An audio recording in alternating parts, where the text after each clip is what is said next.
Cities like New York, Boston, Philadelphia, Washington, D.C., and Miami house millions of Americans along the Atlantic coast in the United States. However, when we turn our attention northward to Canada, its largest metropolitan areas are primarily inland, far from the ocean. This raises the question, why doesn't Canada have a significant city on its east coast? In today's video, we'll delve into why there are so few Canadians who live on the East Coast. As Europeans settled in North America, most chose the East Coast due to its closeness to Europe. However, unlike the United States where this led to major cities on the East Coast, Canada didn't follow the same pattern. There's a particular geographic reason for this difference.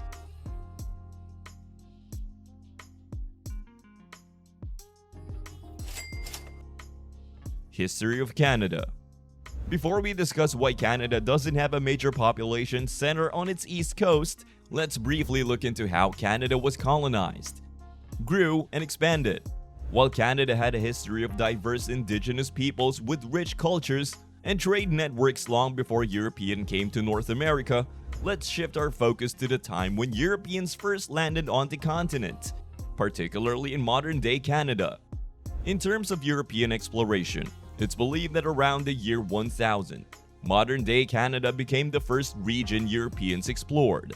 An expedition led by the Norwegian explorer Leif Erikson established a short-lived settlement called Vinland, believed to be in present-day Newfoundland. However, it wasn't until the late 1400s that more consistent exploration and settlement effort took place. In 1497, with the support of England's King Henry VII, explorer John Cabot embarked on a journey to the Americas, and it's believed he landed on the island of Newfoundland.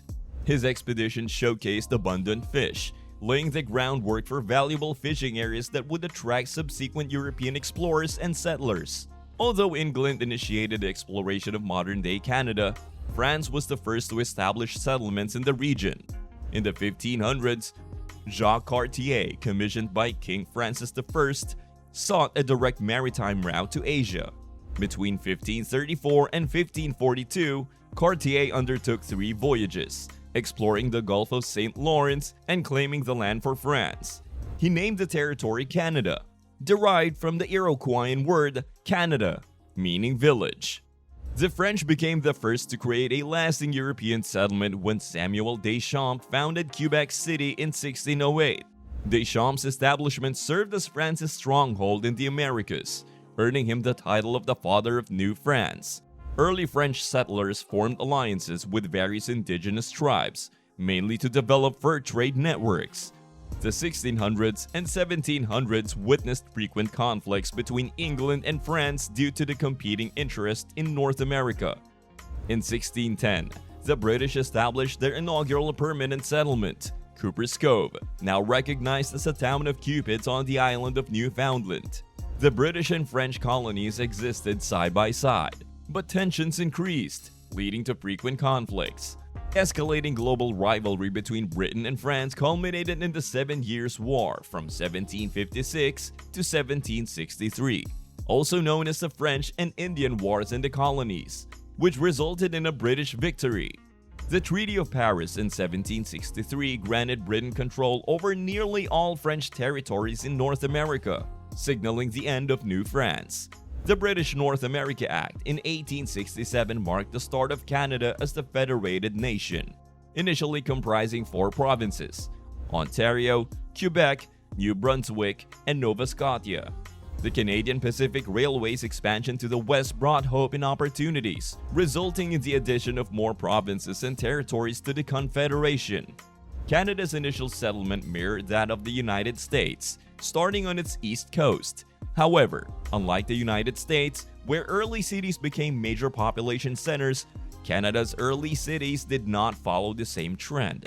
Before we explore why Canada's largest cities aren't on its east coast, don't forget to subscribe if you're enjoying the video. Geography of Canada. When people consider Canada, their thoughts likely center around specific regions. Typically, they might think of Montreal and Toronto in Quebec, and Ontario respectively. They could also think about British Columbia, where Vancouver is located on the west coast of Canada. Additionally, Alberta might come to mind, known for Calgary, Edmonton, and Canada's extensive oil industry. However, what people may not consider as frequent are the smaller Atlantic coast provinces of Canada, including Newfoundland and Labrador, Prince Edward Island, New Brunswick, and Nova Scotia. It's surprising because these provinces are truly remarkable. The geography of the Atlantic provinces is influenced by the Atlantic Ocean, showcasing a diverse mix of ecosystems, from highlands to lowlands, forests to tundra, and abundant coastlines. The region is adorned with numerous lakes shaped by rivers and boasts significant bays and inlets, with the Bay of Fundy standing out for having the world's highest tides. In the easternmost regions, like Newfoundland, you encounter a challenging landscape with fjords, mountains, and desolate cliffs dropping into the sea. On the mainland part of Labrador, there's a combination of boreal forests and Arctic tundra. Heading south, the terrain transforms into rolling landscapes and productive valleys in Nova Scotia and Prince Edward Island. Prince Edward Island is notable for its vivid red soil and sand. New Brunswick's geography is just as varied, featuring dense forests, fertile river valleys, and the northern tip of the Appalachian mountain range. The coastal positioning of these provinces affects their climates, resulting in relatively mild temperatures but also considerable precipitation, especially heavy snowfall in winter. In several aspects, Canada's Atlantic provinces have similar geographic characteristics to the United States' New England. However, unlike New England, Canada's Atlantic provinces lack a prominent city of their own, comparable to Boston. No major cities. Canada does indeed have cities on its east coast, but they are not nearly as sizable as other major cities like Toronto, Montreal, or Vancouver. This is peculiar because, considering the ongoing importance of ports in building significant population centers, one might expect Canada to have major city on its east coast to support trade. While Halifax, Nova Scotia, is a medium-sized city with a fairly large port, it doesn't rank among the top 10 largest cities in Canada. The reason for this is largely connected to a single massive river. The St. Lawrence River plays a crucial role in Canada.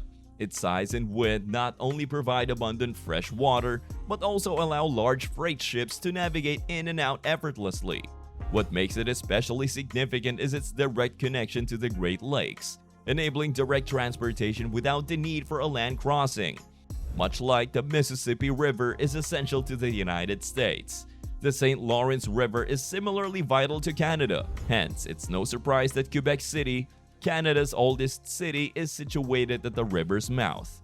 As the French sought a route to Asia, St. Lawrence's immense size led them to believe it could extend far inland, perhaps even reaching the Pacific Ocean. The St. Lawrence River, due to its considerable size, made transportation quite convenient in a country known for its rugged and cold terrain.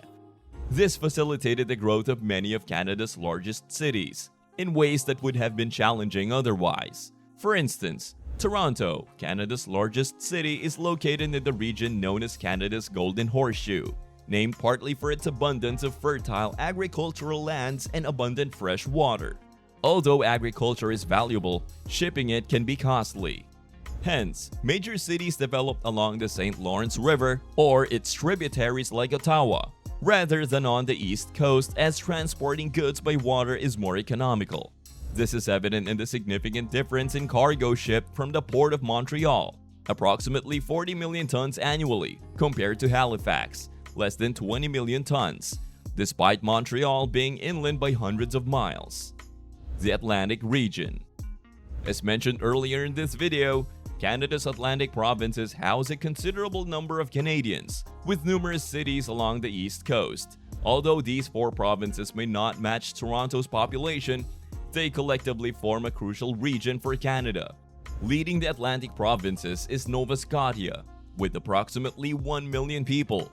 Following this, there is New Brunswick with 775,000 people. Newfoundland and Labrador have 510,000 people. And finally, Prince Edward Island with 154,000 people.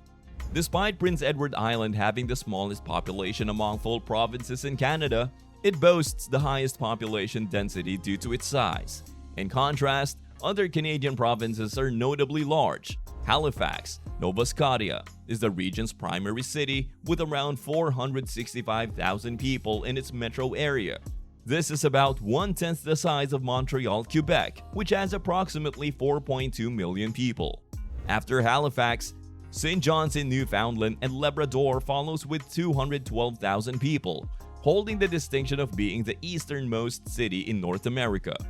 In New Brunswick, Moncton, St. John, and Fredericton ranked as the 3rd, 4th, and 5th largest cities, each with populations of 150,000, 130,000, and 108,000 respectively. Charlottetown is Prince Edward Island's largest city, hosting around 79,000 people.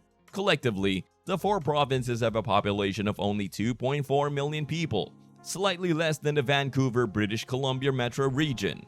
While Canada's Atlantic region boasts incredible landscapes, the connectivity of the St. Lawrence River to the Atlantic Ocean likely hindered its growth. Consequently, these 4 provinces are likely to remain smaller than their inland neighbors. And that ends today's episode. What are your thoughts about it? I would like to know about them in the comments below. If you enjoyed today's video, don't forget to hit the like button and subscribe to keep posted. Thanks for watching, and I'll see you in the next one.